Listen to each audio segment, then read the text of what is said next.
Assalamualaikum warahmatullahi wabarakatuh.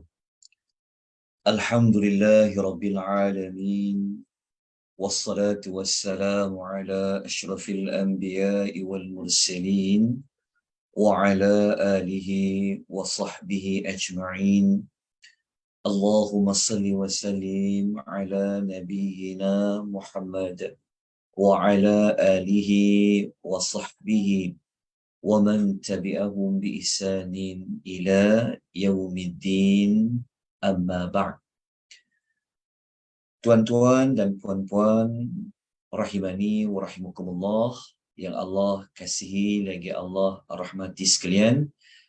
Pertama-tamanya dan buat selama-lamanya kita memperbanyakkan rasa syukur kita yang tidak dihingga kepada Allah.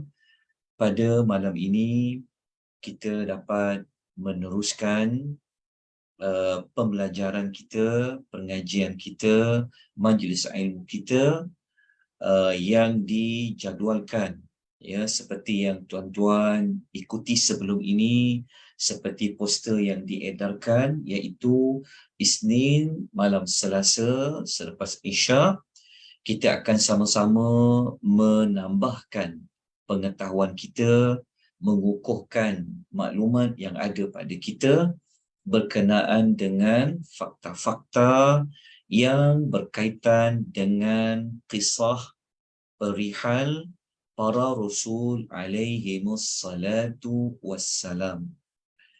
Kalau tuan-tuan dan puan-puan masih mengingati pengisian terakhir adalah pada 12 hari bulan 6 pada bulan yang lalu. Dah masuk 2 bulan. Okey, selepas 2 bulan hari bulan 6, kita tidak dapat meneruskan pengisian seperti yang dijadualkan. Antara sebabnya saya dalam proses menyiapkan tesis PhD yang memerlukan kepada penumpuan yang penuh.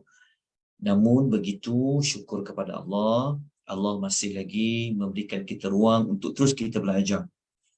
Jadi pada malam ni tuan-tuan, kita akan meneruskan perbincangan kita tentang fakta-fakta yang dikaitkan dengan kisah Nabi Allah Musa alaihi wassalatu wassalam.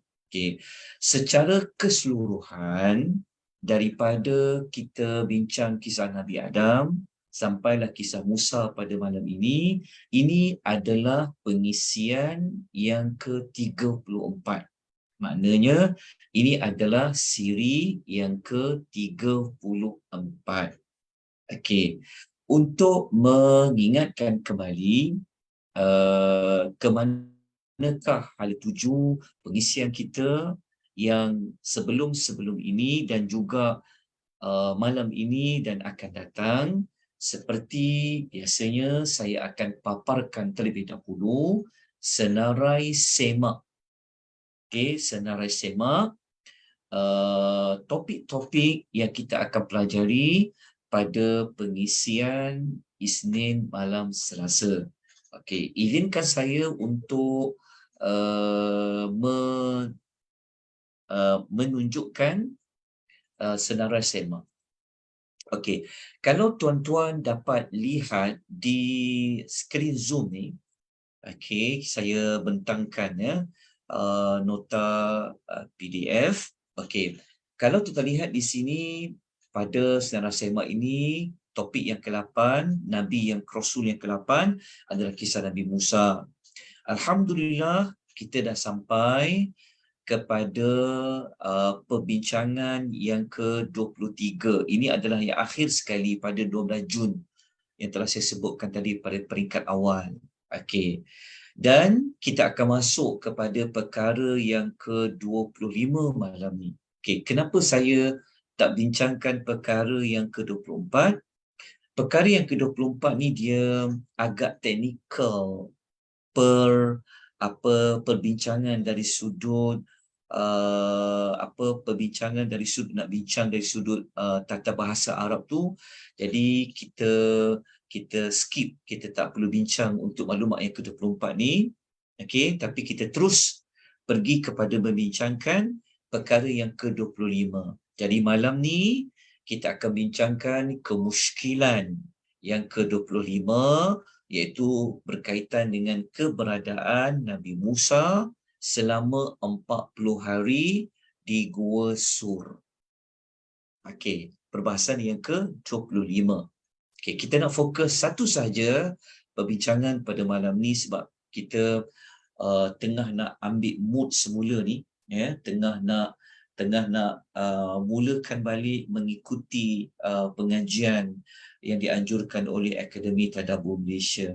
InsyaAllah kita akan mulakan lagi, insyaAllah. Tunggu beberapa lagi pengisian-pengisian yang kita akan teruskan pada minggu ini. Okey, kalau tuan-tuan dah jelas perbincangan apa pada malam ini, maka kita akan terus kepada membincangkan kisah Nabi Allah Musa. Dia naik ke Gunung Tur Sina ataupun Gunung Tur Sina selama 40 hari.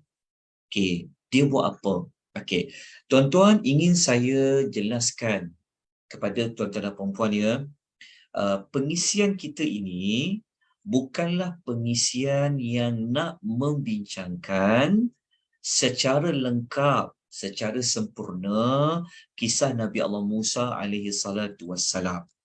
Jadi tuan-tuan yang mengikuti pengisian ini, kita hanya memilih beberapa fakta, beberapa maklumat tentang kisah Nabi Allah Musa. Okey, yang mana fakta-fakta tersebut jika tidak diterangkan dengan lebih lanjut, okey, akan membawa kepada salah faham. Okey, akan membawa kepada kemusykilan. Okey, justru itu tindakan yang kita ambil dalam pengisian ini, kita nak mencerahkan mana-mana kisah yang macam ada kemusykilan ataupun mana-mana fakta yang sebelum ini kita dengar sebelum ini, maka kita datangkan penerangan yang lebih tepat. Sebab itu kita hanya membincangkan kemusykilan yang ada kisah pada Nabi Allah Musa. Baik, saya paparkan seperti pendekatan yang sebelum ini. Saya akan tunjukkan kepada tuan-tuan dan puan-puan nota di dalam bentuk PowerPoint. Okey, jadi tuan-tuan dan puan-puan boleh terus merujuk kepada nota yang saya paparkan, ataupun tuan-tuan dan puan-puan kalau ada Quran terjemahan, tuan-tuan dan puan-puan dah boleh buka Quran terjemahan. Okey, sangat baik kalau kita ada Quran terjemahan di hadapan kita sepanjang kita mengikuti pengisian pada malam ini. Kita terus kepada kemusykilan yang ke-25. Okey, untuk kemusykilan yang ke-25 ini, kenapa kita panggil dia muskil? Kerana seperti kita sebut tadi pada penerangan sebelum ini, kadang-kadang kisah-kisah Nabi Musa ini boleh disalahfahami. Jadi yang kita tak nak berlaku salah faham, kita nak mantapkan lagi pemahaman, lepas tu kita bincangkan tentang kemusykilan ini. Okey, kemusykilan yang ke-25 ini ada tiga surah rujukan utama yang kita akan bacakan ayatnya dan kita akan fahamkan ayatnya. Kemudian daripada ayat tersebutlah kita akan dapat maklumat berkenaan dengan pertemuan Nabi Musa dengan Allah di Gunung Tur Sina. Okey, rujukan yang pertama, dalam suratul Baqarah, surah yang kedua. Kejap ya, saya ni jap. Surah bagi saya sedikit waktu. Okey, saya nak ambil pointer dia. Mana pointer dia? Spotlight. Okey, alhamdulillah dah dapat lah. Okey, Kita tengok ya.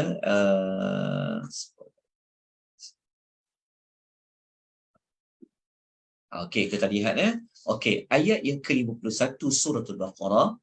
Okey, muka surat nombor 8.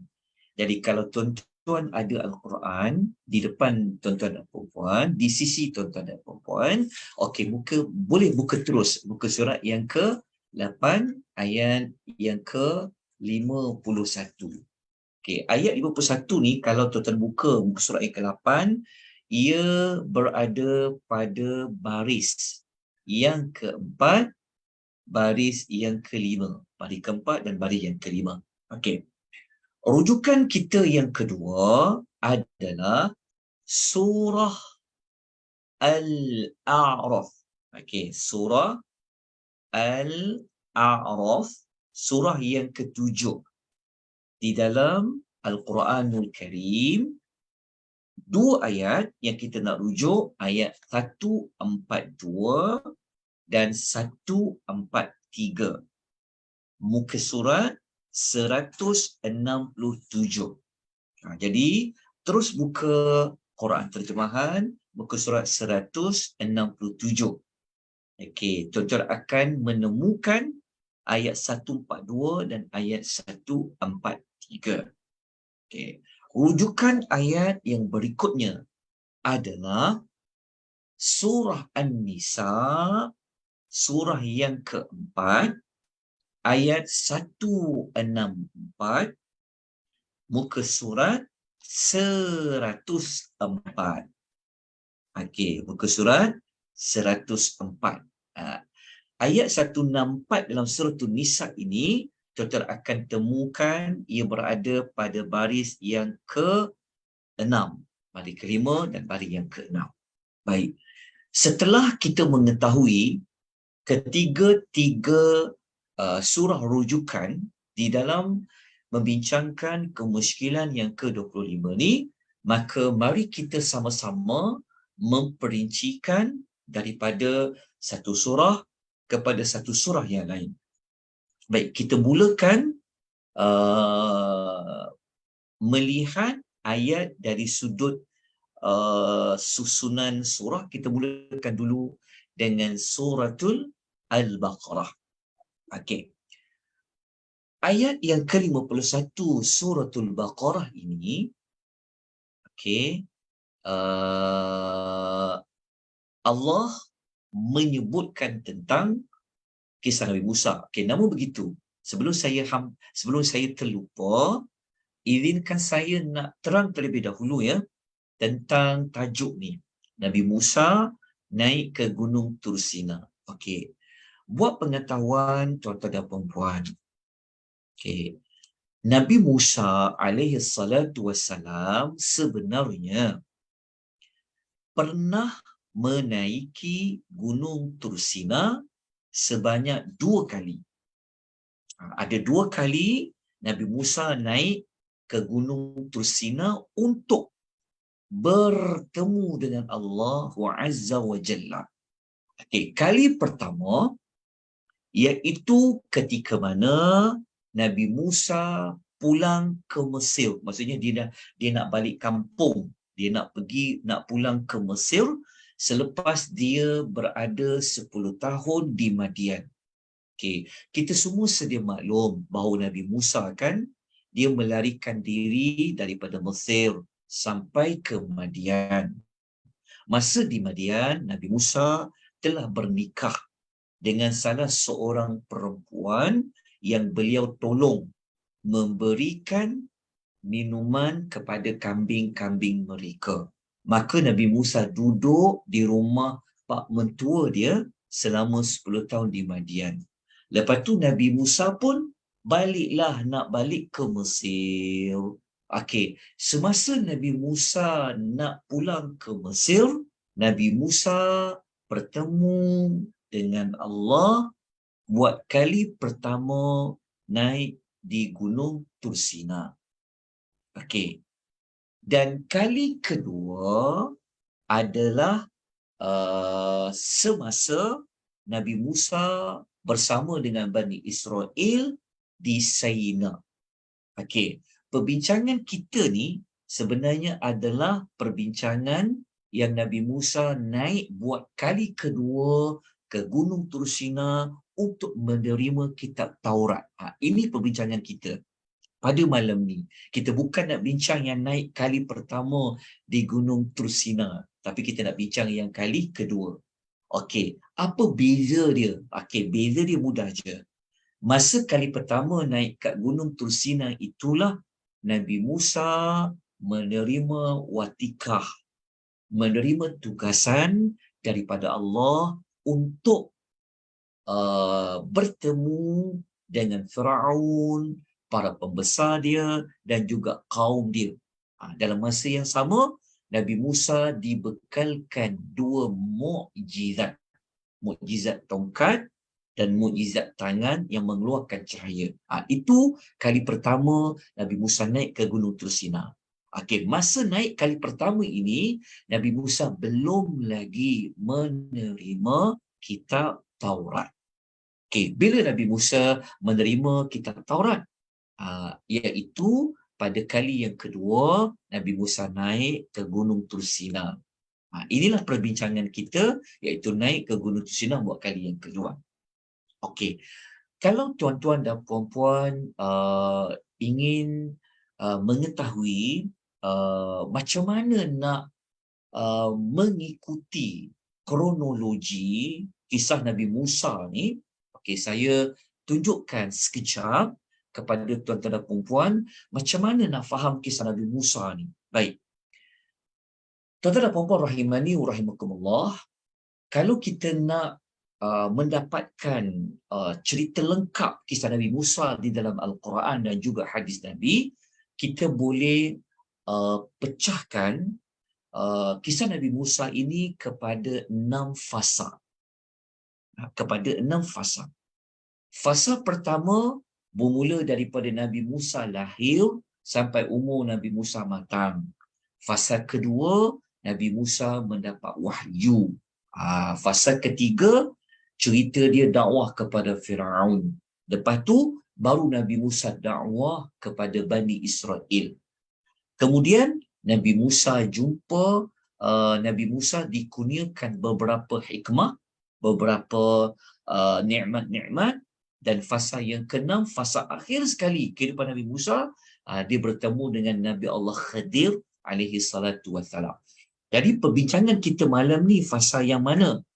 Adalah fasa yang keempat, iaitu semasa Nabi Musa duduk bersama dengan Bani Israel, maka Nabi Musa dipanggil oleh Allah untuk naik ke Gunung Tursina buat kali yang kedua. Okey. Surah Al-A'raf, surah Al-Baqarah ayat nombor 51, Allah Taala berfirman, A'udzubillahi minasyaitonirrajim. Wa idh wa'adna Musa 40 laylah thumma takhadhtumul ijla min ba'dihi wa antum zalimun. Okey, Allah memberitahu kepada kita. Okey, seperti mana Allah memberitahu kepada Nabi Muhammad sallallahu alaihi wasallam. Okey, dan ingatlah ketika mana kami berjanji. Berjanji ni tuan-tuan, kalau tuan-tuan ada boleh catatkan, sebenarnya berjanji dekat sini dia merujuk kepada perkataan saling berjanji. Kami berjanji kepada Musa. Okey, kami berjanji kepada Musa ni, kalau tuan-tuan tengok dalam ayat ini, dia ada perkataan wa'adna. Dia ada huruf lepas waw kan, huruf alif kan? Wa'ad. Kalau huruf waw, lepas tu ada alif, lepas tu ain dengan dal, wa'ad. Kalau wa'ad merujuk kepada dua pihak yang saling berjanji. Kalau satu pihak sahaja yang membuat janji, dia tak ada huruf alif, dia akan eja macam ni. Dia akan bunyi waw, mim, da. Dia sekadar waw, mim, da. Wa'adu, janji. Okey, kalau jumpa perkataan wa'ada, dia merujuk kepada seorang daripada dua itu dia berjanji. Tetapi kalau ditambah ada selepas waw itu ada alif, wa'ad, maka ia merujuk kepada dua pihak saling berjanji. Jadi Allah berjanji kepada Musa, Musa pun berjanji kepada Allah. Allah janji kepada Musa nak bagi kitab Taurat, maka Musa juga berjanji kepada Allah, Musa akan jumpa Allah seperti mana yang dijanjikan. Itulah kalimah wa'adna. Okey. Kemudian Allah Ta'ala berfirman lagi. Okey. Allah kata, dan ingatlah ketika kami berjanji kepada Musa, Musa pun berjanji untuk bertemu dengan Allah sesudah 40 malam, arba'in lailatan, selama 40 malam, selepas 40 malam. Okey. Dalam ayat ini, Nabi Musa naik kat gunung Tursina, okey, selama 40 malam. Okey, 40 malam. Okey, ayat surah Al-Baqarah ini tidak dia sebut secara sekaligus 40 malam. Okey, umumnya macam tu. Okey. Ayat yang berikutnya kita bincang kemudian. Kita nak tengok yang peristiwa di Gunung Tursina tu selama 40 malam. Okey. Untuk lebih lagi mendapat maklumat yang lebih terperinci, okay, kita kena merujuk kepada surah yang kedua, iaitu surah Al-A'raf ayat 142. Okey. Kalau kita buka ayat 142 surah Al-A'raf, ada perbezaan maklumat. Okey, ada penambahan maklumat. Okey, ada perincian maklumat. Allah Ta'ala berfirman, wa wa'adna Musa 30 lailatan. Okay, Allah memberitahu, dan kami telah berjanji, kami telah janjikan tempoh masa kepada Musa. Allah janji nak bagi kitab Taurat selama berapa malam? 30 lailatan, selama 30 malam. Okey. Kalau Al-Baqarah tadi 40 malam, tapi surah Al-A'raf ni dia perincikan lagi macam mana boleh jadi 40 malam tu. Mula-mula tempohnya 30 malam. Kemudian Allah buat apa lagi? Wa atmamnaha, serta kami sempurnakan lagi jumlah hari itu bi'ashrin, dengan 10 malam lagi. Okey, 10 malam lagi. Maknanya surah Al-A'raf ni Allah tambah, asal-asalnya 30 malam, Allah tambah lagi 10 malam. Itu yang jadi 40 malam, seperti mana yang kita jumpa tadi dekat dalam suratul Al-Baqarah. Okey. Kemudian Allah Ta'ala pun mengatakan lagi, fatamma miqatu rabbihi 40 lailatan. Lalu sempurnalah waktu yang telah ditentukan oleh Tuhannya 40 malam. 40 malam sama macam Al-Baqarah tadi tu. Cuma dalam surah Al-A'raf ni dia pecahkan lagi. Asalnya 30, Allah tambahkan lagi 10 malam. Okey. Berdasarkan ayat ini, kita mengetahui bahawasanya pertemuan Nabi Musa naik ke Gunung Tursina itu untuk menerima Taurat, ia berlaku pada tempoh 40 malam. Okey. Kemuskilannya, mungkin tak jadi muskil, tapi kita katakan persoalannya adalah, okey, kenapa Allah nak tambahkan daripada 30, Allah nak tambahkan lagi jadi berapa? Jadi 40. Tak cukup ke tak cukup ke 30 hari sebulan? Kenapa nak tambah lagi 10 hari? Kalau ditanya mengapa, apa hikmahnya, maka jawapannya wallahu ta'ala a'lam. Kita tak tahu pun sebenarnya. Kenapa Allah nak Nabi Musa berbicara dengannya, dia pergi ke Gunung Tursina selama 40 malam. Ada apa nombor 40 tu? Kenapa 40? Wallahu ta'ala a'lam. Ini dipanggil kemusykilan yang kita tak ada jawapan yang muktamad. Sebab Quran tak bagi tahu. Allah sendiri tidak memberitahu kenapa memilih 40. Dan hadis Nabi SAW pun tidak menyebutkan apa hikmah dipilih sampai perlu sampai 40 malam baru dapat Taurat. Wallahu a'lam. Ini kemusykilan yang pertama. Okey. Kemudian tuan-tuan, selepas tempoh 40 malam ni, barulah Nabi Allah Musa alaihi salatu wassalam dia menerima kitab Taurat. Okey, dalam tempoh 40 malam ni, bagaimana Nabi Musa menerima kitab Taurat ni? Bagaimana Nabi Musa berbicara dengan Allah? Okey. Kalau kita rujuk dalam surah An-Nisa, okey, ayat yang ke-164, kita akan dapat jawapan. Okey, kita akan dapat jawapan bahawasanya Allah bagi tahu wa kallamallahu Musa taklima, dan sesungguhnya Allah telah berkata-kata kepada Nabi Musa secara langsung, tanpa ada perantara. Maksudnya di Gunung Tursina tu Nabi Musa dia bercakap dengan Allah secara langsung tanpa adanya malaikat Jibril sebagai perantaraan. Wa kallamallahu Musa taklima. Okey.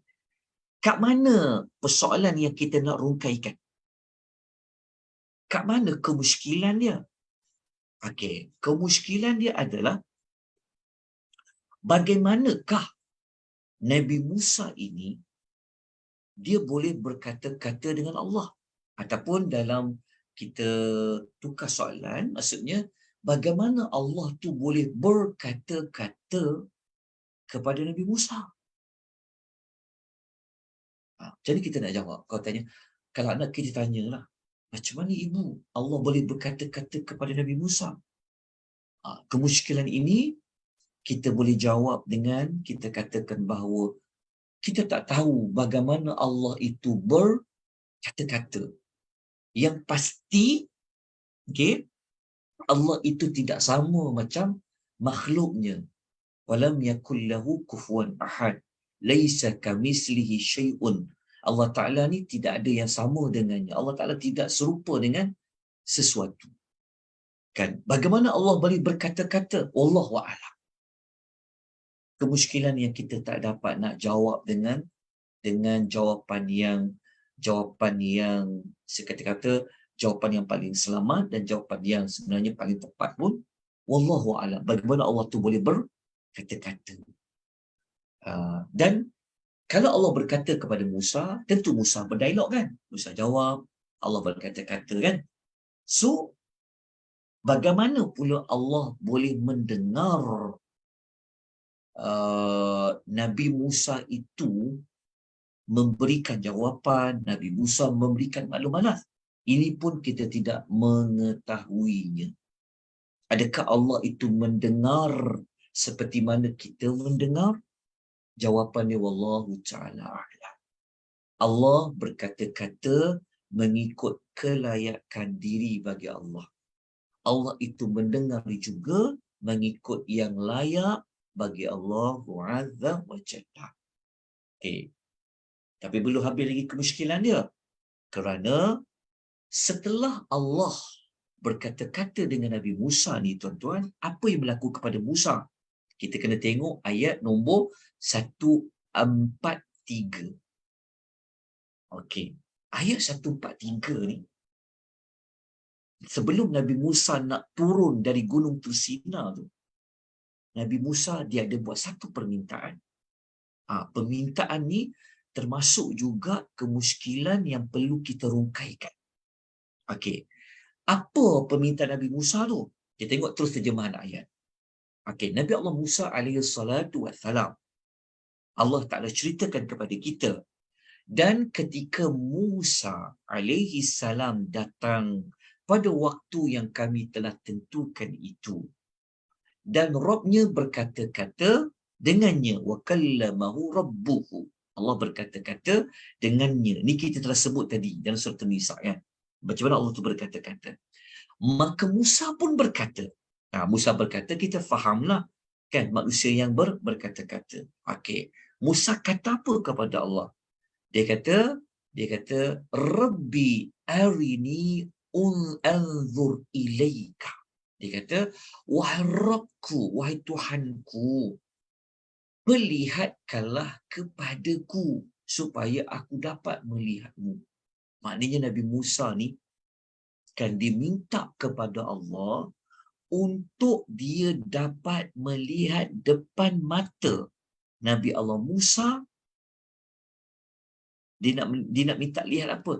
Dia nak melihat zat Allah Subhanahu wa taala. Maknanya dia nak tengok Allah lah depan mata dia. Nabi Musa dia dapat mendengar suara. Dia dapat mendengar Allah itu berkata-kata. Tapi tak nampak Rabb tu, Tuhan tu tak nampak. So Nabi Musa minta kepada Allah untuk dia tengok. Okey. Kenapa sampai dia minta macam tu? Ini kemusykilan sekejap lagi kita akan kupas, insya-Allah. Kan? Lalu Allah berfirman. Allah menjawab kembali permintaan Nabi Musa. Allah kata apa? Engkau tidak sama sekali akan sanggup untuk melihatku. Tetapi perhatikanlah gunung itu. Allah bagi tahu kepada Musa, memang sampai bila-bilalah Nabi Musa takkan dapat melihat Allah, tetapi Allah mengatakan, cuba lihat gunung tu. Kalau gunung itu dia tetap berada di tempatnya, pasti engkau akan dapat melihatku. Allah mengatakan, kalau gunung yang tegak, gunung yang keras itu, kalau tak jadi apa-apa pada gunung tu, dia tegak seperti asal, tentu engkau akan dapat melihatku. Okey. Kemudian, dilanjutkan lagi. Apa yang Allah nak kata lagi? Setelah Rabbnya menzahirkan dirinya kepada gunung itu, maka gunung itu hancur lebur. Maksudnya, kan Nabi Musa nak tengok Tuhan, kan? Maka apabila Allah nak menunjukkan dirinya, gunung yang tegap, yang hebat itu jadi hancur lebur. Maknanya apa? Maknanya Nabi Musa takkan dapat sangguplah tengok Allah tu. Sebab Allah kata tadi, kan, tengok pada gunung tu. Jadi gunung ni pun hancur. Macam mana Nabi Musa nak dapat melihat Allah? Dan apa berlaku kepada Musa? Musa pun jatuh pingsan, tuan-tuan. Setelah Nabi Musa dia sedar semula, dia terus berkata. Apa yang dia kata? Setelah dia sedar dari pingsan tadi, terkejut dia, pingsan dia jawab apa? Kita kena baca dekat Quran tu lah. Dia sebut apa? Dia kata, Subhanaka tubtu ilaika wa ana awwalul mu'minin. Nabi Musa cakap apa kepada Allah? Dia kata, Maha suci engkau, wahai Rabbku. Nabi Musa memuji Allah dengan dia bertasbih. Maha suci engkau, wahai Rabbku. Aku bertaubat kepadamu. Dan akulah orang yang pertama beriman. Akulah orang yang pertama beriman. Okey. Nabi Musa setelah dia sedar, dia bertasbih, dia bertaubat, lepas tu dia buat pengakuan, dia adalah orang yang pertama beriman. Okey. Kat mana kemusykilan yang kita nak? Kat mana boleh jadi kemusykilan? Kat mana dalam ayat ini boleh kita boleh menyebabkan kita ni macam mungkin kita tak dapat faham, mungkin kita terpinga-pinga, mungkin kita kata, kenapa pula Musa ni nak tengok Allah? Kan? Musa ni dia tak tahu ke yang tak ada siapa pun dekat dunia ni yang boleh melihat Allah Azza wa Jalla? Kenapa dia minta permintaan yang macam tu? Kan? Adakah Nabi Musa ni dia tak percaya Allah tu wujud ke? Ini kemusykilan, boleh jadi juga kemusykilan seperti itu. Tapi kita akan jawablah kemusykilan tu. Lepas tu pula, kenapa dia keluarkan statement, kenapa dalam ayat tu dia cakap dia bertaubat kepada Allah? Dia buat dosa apa sampai dia bertaubat ni?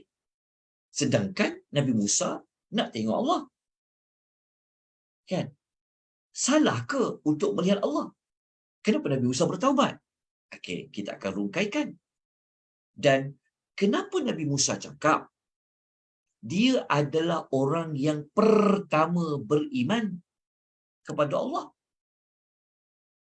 Ini macam keterangan yang macam muskil juga. Kenapa muskil? Sebab Nabi Musa bukan orang yang pertama beriman kepada Allah. Siapa manusia yang awal-awal beriman kepada Allah? Dari sudut tarikh, dari sudut sejarah. Bukan Nabi Musa lah kan? Tentulah Nabi Adam. Betul tak? Sebab Adam adalah manusia yang pertama. Tapi kenapa Nabi Musa kata dia orang yang pertama beriman? Kalau yang awal beriman tentulah macam Nabi Adam, Nabi Nuh kan? Nabi Musa kan yang hujung-hujung dah. Okey, apa makna dia adalah orang yang pertama beriman? Kenapa dia bertaubat kepada Allah Azza wa Jalla dan kenapa dia minta untuk melihat Allah? Inilah kemusykilan yang kita akan perincikan pada malam ini. Okey, tuan-tuan, apa yang saya nak rungkaikan dari sudut kemusykilan itu bukan daripada saya ya. Ia adalah daripada kajian tulisan yang dibuat oleh Dr. Salih Abdul Fattah Al-Khalidi. Okey, kita ulas dulu perkara yang pertama dari sudut kenapa Nabi Musa dia nak melihat Allah Azza wa Jalla? Jawapan para ulama seperti mana kata Dr. Salih Abdul Fattah Al-Khalidi rahimahullah, tuan-tuan, kalau kita duduk kedudukan Nabi Musa, kedudukan Nabi Musa dapat mendengar Allah tu berkata-kata, seronok tak? Bahagialah tuan-tuan dan puan-puan. Kan kita selama ni menyembah Allah, kita membaca Al-Quran, kalamullah kan, Allah berbicara dengan kita. Kan ini Nabi Musa berbicara dengan Allah, lepas tu boleh mendengar Allah tu berkata-kata dengannya tanpa ada sebarang perantaraan. Tentu Nabi Musa seronok, tentu Nabi Musa rasa bahagia. Kerana excitednya dia tu kan dapat berkata-kata dengan Allah, maka dia mintalah kepada Allah untuk melihat Allah itu secara depan-depan tanpa ada hijab. Lepas tu Nabi Musa minta. Nabi Musa minta ni kerana apa? Adalah kenapa? Kerana kata para ulama, Nabi Allah Musa ni diminta. Para ulama mengatakan kemungkinan Nabi Musa ni dia tak tahu pun bahawa Allah ni tidak ada siapa pun semasa di dunia ini yang boleh melihat zat Allah Subhanahu wa taala. Itu jawapan pertama. Nabi Musa dia tak tahu. Kalau dia tahu, tentu dia tak minta. Okey. Dan yang kedua, seperti saya sebut tadi itu, adakah satu kesalahan untuk meminta untuk melihat Allah? Kalau Nabi Musa tak tahu, sebab tu dia minta. Jadi kalau dia tak tahu dia minta, memang tak salah apa dah. Kan? Yang kedua, kalau kita duduk kepada Nabi Musa, mungkin perasaan seronok dia, takjub dia, kan, rasa dia dimuliakan, Allah berkata dengannya, maka dia minta permintaan itu. Okey, maknanya tak salah lah apa yang diminta oleh Nabi Allah Musa alaihi salatu wassalam. Okey? Macam mana kita kata tak salah? Dalam ayat yang kita baca 143 ni, ada tak Allah Ta'ala kata kepada Musa, Musa, engkau ni dah diberi peha, dah diberi betis nak peha. Macam ni terbalik Seolah macam bahasa kita lah kan, dah diberi betih nak peha pula. Allah tak sebut macam tu. Allah tak tegur kepada Nabi Musa. Betul tak? Kalau permintaan Nabi Musa itu menjadi satu kesalahan, sudah tentu Allah akan tegur Nabi Musa. Tentu Allah akan kata, Musa, kenapa kau minta macam tu? Kau ni telah melakukan kesalahan. Tak ada. Tapi Allah kan menunaikan permintaan Nabi Musa dengan apa? Dengan Allah memaparkan dirinya pada gunung itu. Tapi gunung itu pun dah hancur. Itu menunjukkan permintaan Nabi Musa ini bukanlah satu kesalahan. Kenapa Nabi Musa dia bertaubat kepada Allah Azza wa Jalla? Nabi Allah Musa alaihi wassalatu wassalam, dia bertaubat kepada Allah Subhanahu wa taala bukan kerana dia berdosa. Macam saya sebut tadi, Allah tidak melarang Nabi Musa untuk meminta permintaan itu. Maknanya tak salah. Nabi Musa pun dia tak tahu bahawa tak boleh ada mana-mana manusia yang boleh melihat Allah. Justru itu, taubat Nabi Musa dalam ayat ini bukan taubat kerana dia berdosa. Kerana kita tahu para rasul ini ma'asum, dipelihara oleh Allah daripada terjatuh dalam melakukan dosa-dosa kecil, apatah lagi dosa besar. Tapi kenapa dia bertaubat? Tuan-tuan, taubat ini dia adalah bentuk salah satu zikir kita kepada Allah Azza wa Jalla. Macam kita lah. Contoh macam kita minta maaf kat kawan kita. Kawan kita kata, kau buat salah apa? Tak adalah, saja nak minta maaf. Mudah fahamnya macam itulah. Tak semestinya minta maaf bermakna kita bersalah. Mungkin kita dah jadi macam kita suka minta maaf. Jadi Nabi Musa, apabila dia kata tubu ilaik, dia bertaubat kepada Allah tu, sebenarnya bahasa taubat dia tu sebenarnya adalah tanda dia mengingati Allah Subhanahu wa taala. Dalam masa yang sama, kita tahu para nabi ni kan, dia nak jadi sempurna tau, dia nak jadi yang terbaik. Jadi dia bertaubat. Dia cakaplah dia bertaubat kepada Allah Azza wa Jalla. Kenapa dia kata dia orang yang awal beriman? Awal beriman ni tekan take note. Awal beriman ni, apa makna iman? Iman kan percaya dengan yakin. Jadi Nabi Musa kata, aku orang yang pertama beriman ni, maknanya Nabi Musa dia nak cakap, akulah orang yang pertama meyakini dan yakin bahawa Allah Ta'ala itu memang tidak boleh dilihat ketika mana, selagi mana dunia ini masih ada. Di hari akhirat, kita tahu dalam hadis sahih, memang kita boleh melihat Allah. Ada dalam hadis yang sahih. Tapi dekat dunia, Nabi Musa lah orang pertama yang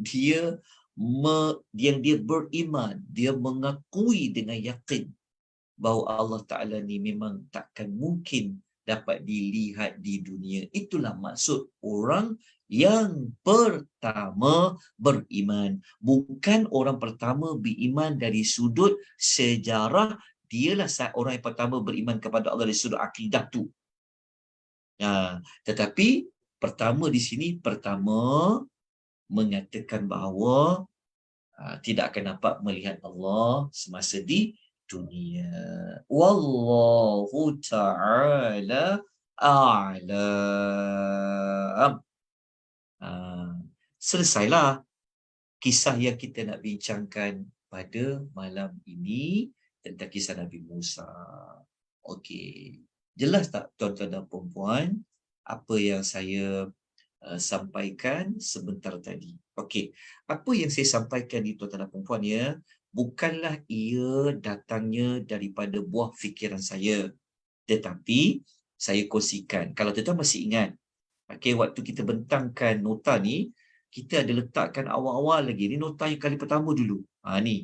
Inilah bukunya, nampak tak buku yang saya paparkan ni? Inilah buku rujukan kita. Ni apa dia? Inilah bukunya. Mawaqiful Anbiya'i fil Qur'ani. Kajian yang dibuat oleh Dr. Muhammad Salah Abdul Fattah Al-Khalidi. Ni dalam buku ni. Jadi apa yang kita pelajari ni sebenarnya adalah maklumat di dalam kitab. Saya memudahkan menyampaikan apa yang ditulis di dalam kitab ini. Wallahu ta'ala a'lam. Ini bermakna kita dah selesai nombor 25. Minggu depan nak belajar apa? Minggu depan kita nak belajar tentang kitab Taurat yang ada pada Lauh. Apa itu Lauh? Minggu depan kita akan belajar, dan insya-Allah kita akan belajar juga kemusykilan yang ke-27. Allah ada tegur Nabi Musa, kenapa nak tergesa-gesa sangat naik kat gunung Tursina ni? Kenapa Allah tegur macam tu? Minggu depan kita akan bincangkan, insya-Allah. Okey, ada sebarang persoalan, pertanyaan dari tuan-tuan dan puan-puan? Moga-moga dapat maklumat yang baru ataupun dapat mengukuhkan lagi maklumat selama ni yang telah pun tuan-tuan dan puan-puan ketahui. Okey, ada apa-apa soalan tak ni?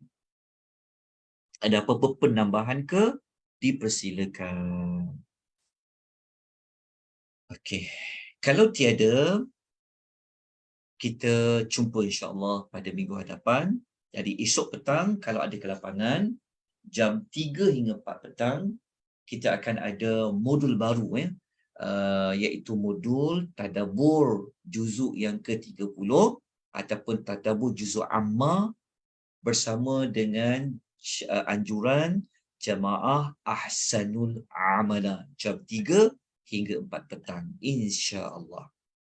Baik, terima kasih banyak-banyak kepada tuan-tuan dan puan-puan kerana mengikuti pengisian ini sama ada melalui Zoom ataupun di FB page Akademi Tadabbur ataupun yang mengikuti secara rakaman. Barakallahu fikum, jazakumullahu khaira. Kita sudahi pengisian kita pada malam ni dengan tasbih kafarah dan surah Al-Asr. Subhanakallahumma wa bihamdika asyhadu an la ilaha illa anta astaghfiruka wa atubu ilaik. والعصر إن